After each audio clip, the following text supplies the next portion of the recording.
Good morning learners. कैसे हैं आप सब? उम्मीद करते हैं अच्छे होंगे। आज जो हम लोग चैप्टर स्टार्ट करने जा रहे हैं दैट इज ट्रायंगल्स, जो कि हमारे क्लास 9 के लिए बहुत ही इम्पोर्टेंट चैप्टर है। इसमें बेसिकली जो हमने लास्ट लेक्चर्स देखे थे उसमें पहले हम लोग जो थ्योरम देखे थे उसको डिस्कस कर लेते हैं। तो एक थ्योरम हमने देखी थी सबसे पहले, the sum of all interior angles of any triangle is 180 degrees। ये जो थ्योरम है ये हम ऑलरेडी डिस्कस कर चुके हैं। अगर आपने इसको चेकआउट नहीं किया है तो I will provide the link in the description box, you can check out it. तो दूसरा जो थ्योरम है हमारे पास वो है हमारे पास the sum of the exterior angle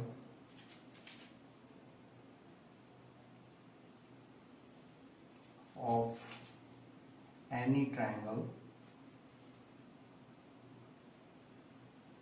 is equals to the sum of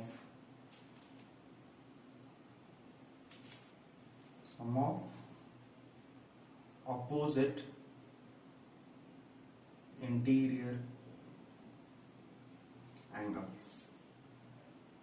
तो ये दोनों के दोनों थ्योरम हम लोग ऑलरेडी प्रूव कर चुके हैं। तो आइए अब इस चैप्टर में हम लोग कुछ और डिस्कस करते हैं। सबसे पहले हम जानते हैं कि जो भी हमारे पास ट्रायंगल्स हैं these are basically 2D geometry.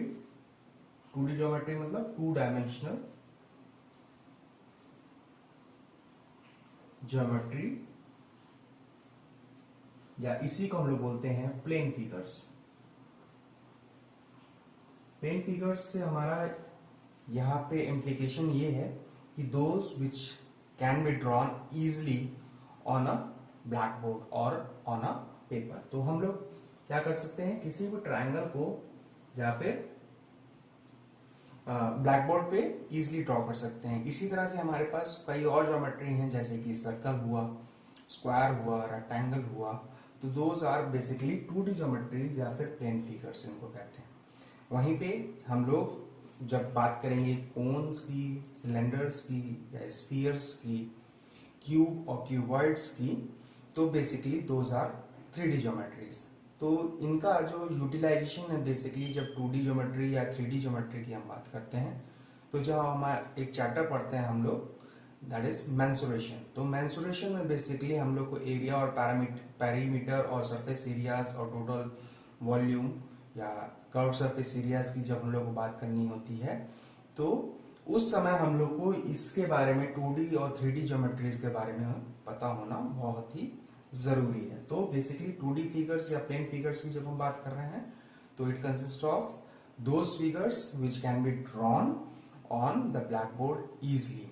But अगर हमको सिलेंडर ड्रॉ करना होगा we can draw it but it will not look like a 3D geometry. तो 3D geometry is drawn on a black board but it will not look like a 3D geometry. तो इसको हम बनाते तो हैं पर ये जो हमारा एक्चुअल फिगर है वो नहीं दिखता है। तो जो हमारे पास 2D फिगर है those are called as plane figures and can be drawn. तो हमारे पास ट्रायंगल भी एक ऐसा ही 2D ज्योमेट्री या प्लेन फिगर है जिसमें हमारे पास बेसिकली 3 साइड्स हैं। तो this is side 1, this is side 2, this is side 3। दूसरी चीज जो हमको इसमें, ये फर्स्ट पॉइंट था हमारा। सेकंड पॉइंट हमको ये देखना है कि जो साइड है हमारे पास, चलिए देखते हैं। हमारे पास एक, मान लीजिए एज्यूम करते हैं हम एक राइट एंगल है। तो हमारे पास राइट एंगल है तो this angle is going to be 90 degrees और उसके बाद मान लीजिए ये 60 डिग्रीज है एंड दिस इज 30 डिग्रीज। तो sum of the interior angle is going to be 180 degrees. अब देखिए सबसे बड़ी बात कि यहाँ पे जब हमारे पास ये एंगल जो है वो है 90 डिग्रीज। ये जो साइड है दैट इज कॉल्ड एज हाइपोटेनुस। और इस एंगल के अपोजिट वाले साइड को हम लोग बोलते हैं परपेंडिकुलर, और इस साइड को हम लोग बोलते हैं बेस। तो मुझे लगता है कि आप लोग पाइथागोरस थ्योरम ऑलरेडी पढ़ चुके होंगे, तो ये ऑलरेडी आप जानते होंगे। अब कभी भी आप राइट एंगल ट्रायंगल देखेंगे तो उसमें जो हाइपोटेनस होगा वो सबसे बड़ा होगा। क्यों सबसे बड़ा होगा? क्योंकि यहाँ पे देखिए जो एंगल है वो सबसे बड़ा है। यहाँ पे हमारे पास है 60 डिग्री एंगल, यहाँ पे 30 डिग्री एंगल, और ये है हमारे पास इन तीनों एंगल्स, इंटीरियर एंगल्स में सबसे बड़ा जो एंगल है दैट इज 90 डिग्रीज। 90 डिग्रीज के अपोजिट वाला साइड है हाइपोटेनस। तो सेम कंडीशन कि हमारे पास लार्जेस्ट साइड किसी भी ट्रायंगल में उस एंगल के अपोजिट होगा जो एंगल मेरा लार्जेस्ट होगा। देखिए दूसरा एक मैं फिगर बनाता हूं, उससे आपको ज्यादा क्लियर हो जाएगा। देखिए एक फिगर ये है, तो ये भी एक ट्रायंगल है, इसमें ये एंगल और ये एंगल मान लीजिए आइसोसेलेस ट्रायंगल है, तो ये साइड्स बराबर होंगे। This is going to be x, this is going to be x and this is y. तो y is the largest angle, these two angles are equal, therefore देखिए x के opposite वाला side जो है वो ये है, वहीं पे इस x डिग्रीज एंगल के अपोजिट वाला साइड ये है। ये दोनों एंगल इक्वल है, इसलिए ये दोनों साइड्स भी इक्वल है। वहीं पे जो हमारा बेस है उसके अपोजिट जो एंगल y है that is the largest angle. तो always the largest side is opposite to the largest angle in the triangle. ये हमारे पास सेकंड पॉइंट है। या फिर मैं ऐसा बोल सकता हूं कि the ratio in which we have the sides of the triangle, in the same ratio the opposite interior angles are also there। अगर मैं एक ट्रायंगल ले लूं, मान लीजिए दूसरा एक ट्रायंगल मैं ले लेता हूं। एक ट्रायंगल है मेरे पास ए बी सी, तो अगर मैं इसका रेश A B side is a, this is b, this is c, इसकी लेंथ ए है, this length is b and this length is c. तो हमारे पास साइड्स का रेशियो आ जाएगा A B is to B C is to A C, and that is given by a is to b is to c. यहां से हम देख सकते हैं कि हमने लेंथ लिया है ए, इसकी बी, दैट इज सी। तो the ratio A B is to B C is to A C is going to a is to b is to सी।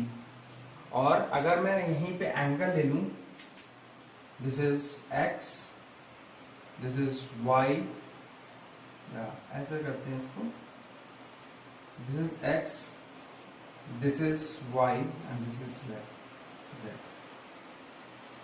तो ए बी के अपोजिट जो मैंने एंगल लिया दैट इज एक्स, BC के opposite that is y, and the AC के opposite जो angle है that is z।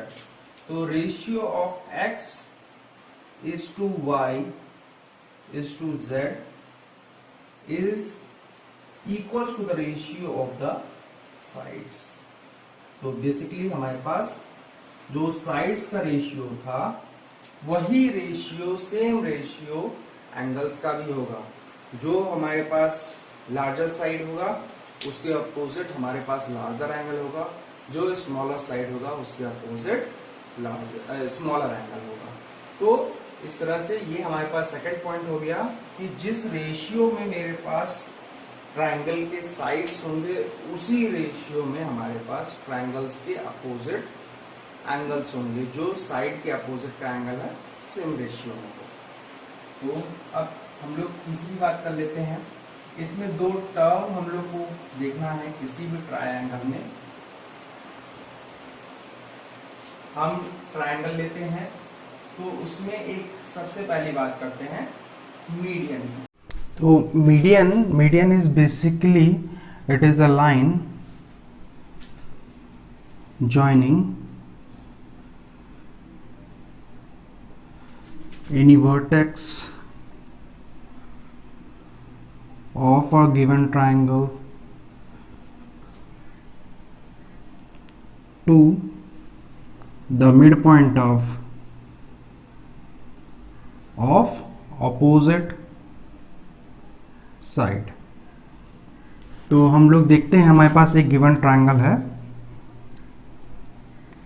A B C और हमारे पास D E and F are given as the mid point of the up sides. हमारे पास D is mid point of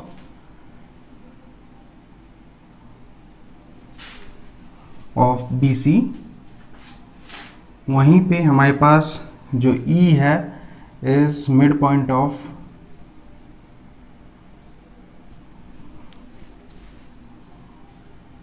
A C और F जो है that is mid point of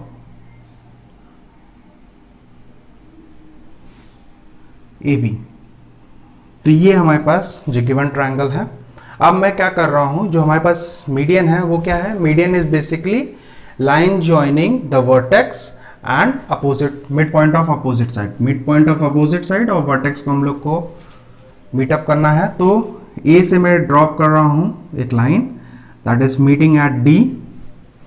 वहीं पे जो हमारे पास बी से वर्टेक्स से जो लाइन ड्रॉ हो रही है दैट इज मीटिंग एट ई। और अगेन जो मेरे पास सी वर्टेक्स जो है उससे जो लाइन मीटअप कर रही है that is meeting at F. तो बेसिकली मेरे पास A D B E and C F are called median, are called as median, and all the three medians meet at a point called centroid. So centroid is basically it is a point where all the three medians of a given triangle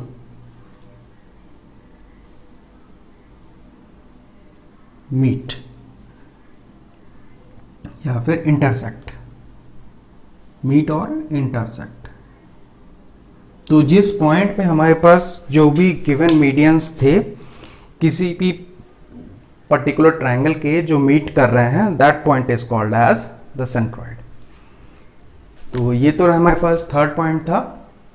आइए हम लोग जो चौथा point है उसको भी देख लेते हैं। जो फोर्थ पॉइंट है दैट इज ऑल्टीट्यूड्स। जैसे हमने बात की मीडियंस की कि medians join a vertex, given vertex of a given triangle and the mid point of the opposite side, वैसे ही अल्टीट्यूड जो होगा वो गिवन वर्टेक्स और the perpendicular on the opposite side उसको मीट करेगा। तो ऑल्टीट्यूड बेसिकली जो हमारे पास ऑल्टीट्यूड होता है that is a perpendicular from the vertex to the opposite side. Altitude, it is a perpendicular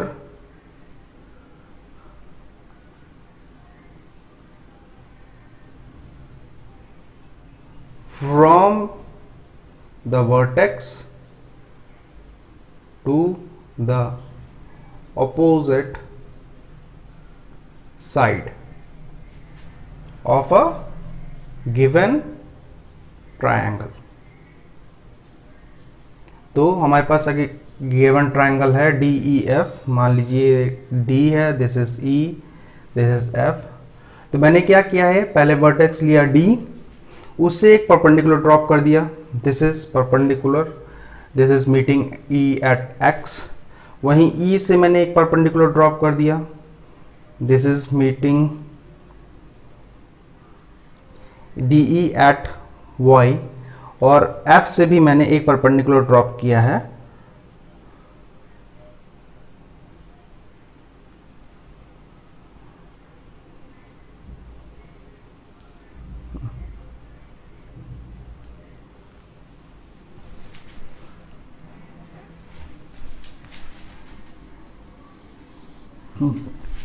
तो this is also a perpendicular that is meeting at z। तो ये परपेंडिकुलर जो ऑल्टीट्यूड्स होंगे they will also meet at a point and this point is called as ortho centre. तो ortho centre is a point which is obtained when all the three altitudes of a given triangle intersect. तो उस point को हम लोग basically बोल रहे हैं ortho centre. और जो हमारे पास ऑल्टीट्यूड है वो क्या है, that is a perpendicular from a vertex to its opposite side, उसको हम लोग बोल रहे हैं ऑल्टीट्यूड. तो ये तो हमारे पास कुछ पॉइंट्स थे रिलेटेड टू द ट्रायंगल्स. तो आप लोग इसको नोट डाउन कर लीजिए. उसके बाद हम लोग जो हमारे पास जो इस चैप्टर में हम लोग को पढ़ना है उसके बारे में हम लोग बात करते हैं. तो इस चैप्टर में बेसिकली जो हम लोग को डील करना है that is congruency of triangles.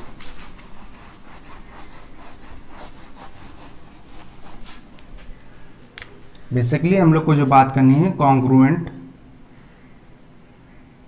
Triangles की बात करनी है. तो कॉन्ग्रुएंट का मतलब सबसे पहले हम लोग समझते हैं. कॉन्ग्रुएंट का मतलब है दैट इज आइडेंटिकल. तो आइडेंटिकल का मतलब, आइडेंटिकल से हम लोग मीन करते हैं they are having, the triangles are having, given triangles are having same shape, size and area. उसका शेप सेम होगा, उनके साइड्स और एंगल्स के साइज सेम होंगे और एरिया इक्वल होगा. दैट मीन्स कि हमारे पास एक गिवन ट्रायंगल है, मान लीजिए ये भी एक ट्रायंगल गिवन है. This is A B C, this is D E and F. तो अभी मैं जब एज्यूम कर लूंगा कि this triangle is congruent to this triangle, triangle A B C is congruent. ये साइन आप लोग प्रॉपरली देख लीजिए because we will be using this sign everywhere.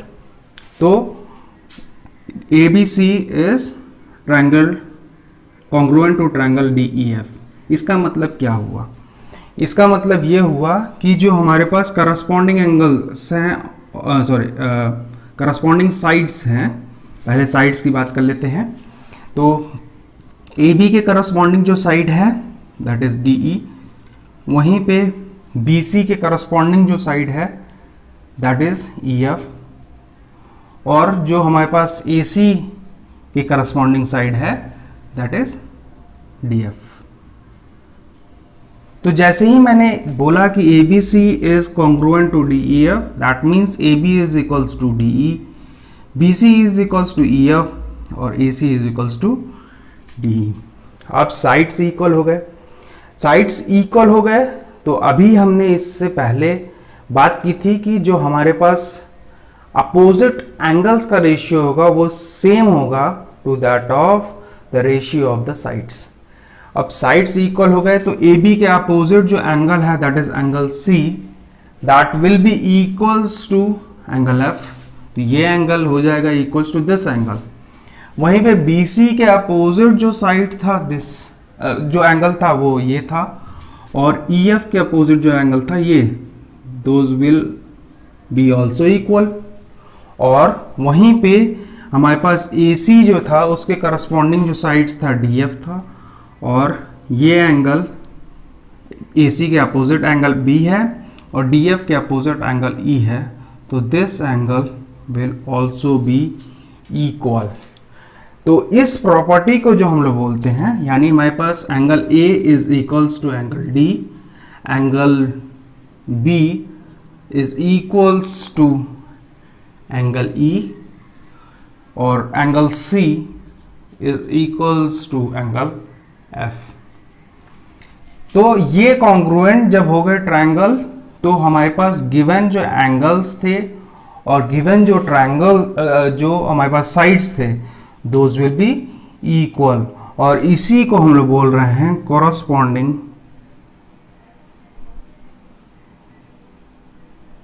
corresponding parts of congruent triangles are also congruent। अगर मैं किसी rule से अगर मैंने प्रूव कर दिया कि triangle A B C is congruent to D E F, तो उसके सारे पार्ट्स जो होंगे वो कॉन्ग्रुएंट होंगे।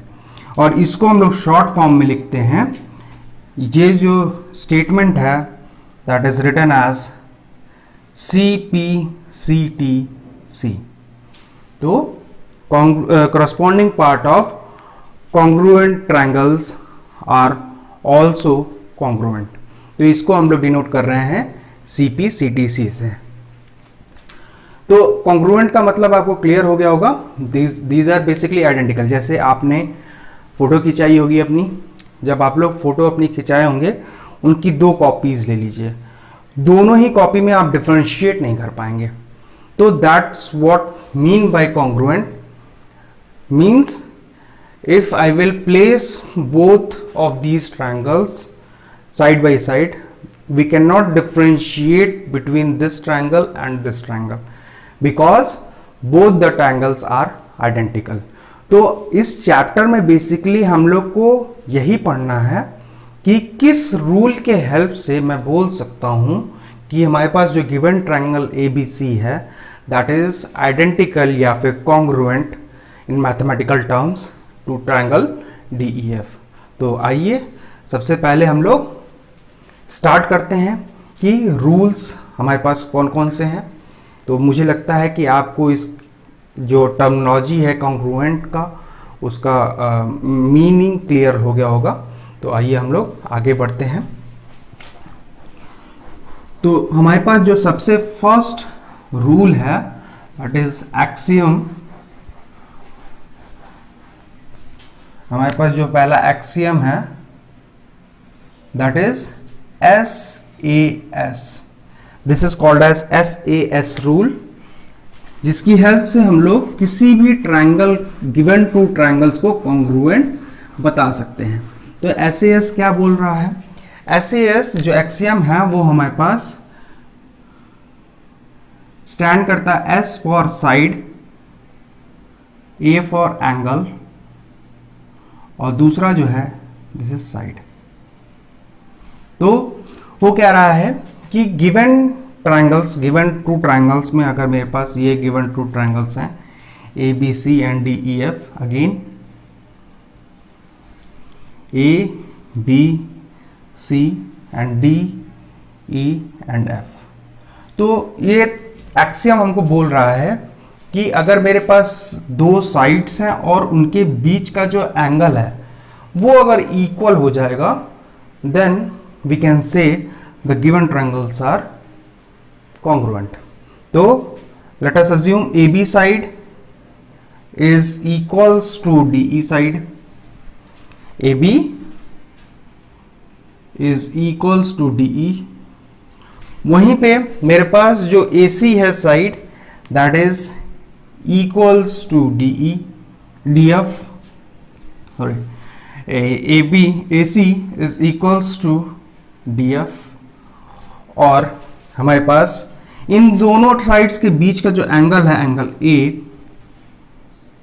that is equals to angle D, angle A is equals to angle D। Then we can say that triangle ABC is congruent to triangle DEF। तो ये हमारे पास एक्सियम है। तो आइए इसको प्रूव करने की कोशिश करते हैं हम लोग।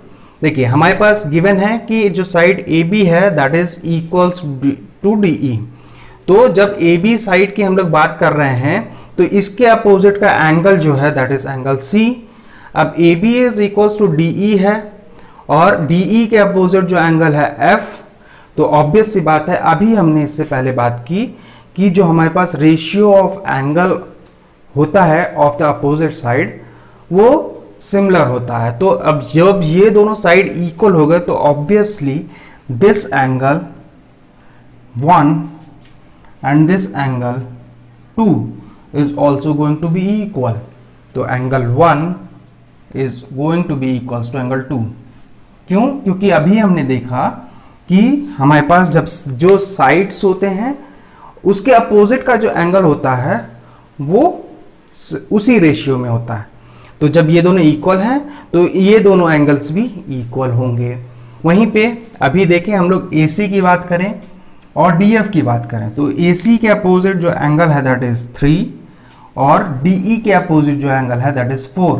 तो ऑब्वियसली हमारे पास जो AC साइड है that is equal to DF side, तो angle 3 will be equals to angle 4।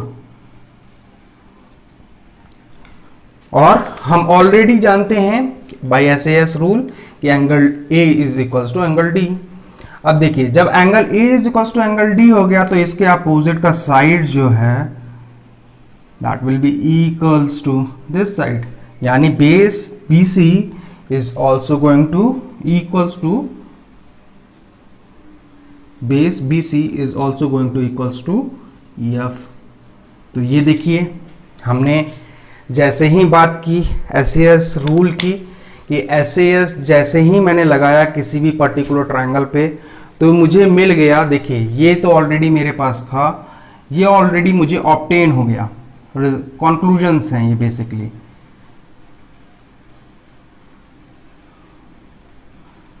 तो और जो हमने अभी ऑलरेडी पढ़ा CP CT C corresponding parts of congruent triangles are also congruent। तो ये देखिए इससे हम कह सकते हैं कि जो हमारे पास ऑल 3 साइड्स थे, देखिए ये साइड्स के क्राइटेरिया हैं, ये तीनों, this is first, this is second, this is third, जो कि हमको मिल चुके हैं। वहीं पे देखिए तीनों जो है ये वाला ये स्टेटमेंट और ये स्टेटमेंट बेसिकली एंगल्स के हैं। तो तीनों एंगल्स जो हमारे पास गिवन ट्रायंगल में थे वो इक्वल हो चुके हैं, तीनों साइड्स इक्वल हो चुके हैं।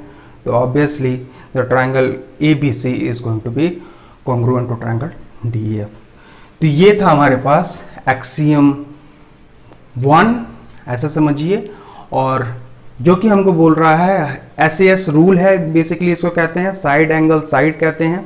अगर गिवन ट्रायंगल में हमारे पास 2 साइड्स इक्वल हैं और उनके बीच का जो एंगल है वो अगर इक्वल है तो दो हमको गिवन ट्रायंगल्स हैं, दोज विल बी कॉन्ग्रुएंट। तो ये था हमारे पास रूल नंबर 1 जिसकी हेल्प से हम लोग किसी भी गिवन 2 ट्रायंगल को कॉन्ग्रुएंट प्रूव कर सकते हैं। तो आप लोग इसको एक बार फिर से रिवाइज करिए, स्टडी कर लीजिए। और आज के लिए मैं बस इतना ही करूँगा। नेक्स्ट लेक्चर में हम लोग जो इससे रिलेटेड और भी रूल्स हैं, थ्योरम्स हैं, हम उसका डिस्कशन करेंगे। नेक्स्ट जो हम लोग को डिस्कस करना है दैट इज़ हमारे पास एंगल साइड हुआ या फिर साइड एंगल साइड हुआ। तो सॉरी, साइड एंगल साइड की हम लोग बात कर चुके हैं। हम लोग को एंगल साइड की बात करनी है या फिर साइड की बात करनी है। हमारे पास डिफरेंट रूल्स बाकी हैं। SSS एंगल साइड, और हमारे पास एक रूल है एंगल साइड एंगल। तो ये बेसिकली 3 रूल हैं जो अभी और हम लोग को डिस्कस करने हैं, जिनके बेसिस पे मैं बोल सकता हूँ कि हमारे पास जो गिवन ट्रायंगल है वो कॉन्ग्रुएंट होंगे। तो आज के लिए बस इतना ही। We will meet up in next lecture. So stay tuned, keep learning, be healthy, and thank you class।